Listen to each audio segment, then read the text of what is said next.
జగిత్యాల జిల్లాలో double bedroom ఇండ్ల వాసులకు కాంగ్రెస్ పాలనలో కష్టాలు తప్పట్లేదు. మౌలిక వసతులు ఇవ్వటంలో సర్కారు విఫలమైందని లబ్ధిదారులు ఆరోపిస్తున్నారు. కేటాయించిన ఇండ్లలో లేకపోతే రెడ్ మార్కింగ్ ఇచ్చి ఇండ్లు వాపసు తీసుకుంటామని బెదిరిస్తున్నట్టు వాపోతున్నారు. ఇండ్లలో పూర్తి స్థాయి నీటి సౌకర్యం, కరెంట్, డ్రైనేజీ వ్యవస్థ సరిగ్గా లేక నానా తంటాలు పడుతున్నామని ఆగ్రహం వ్యక్తం చేస్తున్నారు. బీఆర్ఎస్ ఏకకాలంలో 4520 ఇండ్లను నిర్మించిచ్చిందని ప్రశంసించారు. కానీ కాంగ్రెస్ సర్కారు మౌలిక వసతులు కల్పించడంలో విఫలమైనట్టు లబ్ధిదారులు ఆందోళన చెందుతున్నారు. అనేటప్పుడు మాకు కేసీఆర్ గారు మాకు ఇల్లు ఇచ్చాడు. మరి ఇప్పుడు ఎట్లా మా ఇల్లు ఎట్లా తీసేస్తామని అంటున్నారు? అది ఎవరికి అధికారం ఉన్నదని తీసేస్తారు.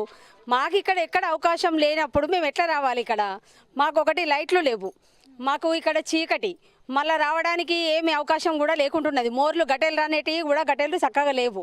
వాళ్ళ వల్ల కాకపోతే, గవర్నమెంట్ వల్ల కూడా కాకపోతే మేము పెట్టించుకుంటాం, సీసీ కెమెరా పెట్టించుకుంటాం. ఇక్కడ మేము కూడా అన్ని చేయించుకుంటాం.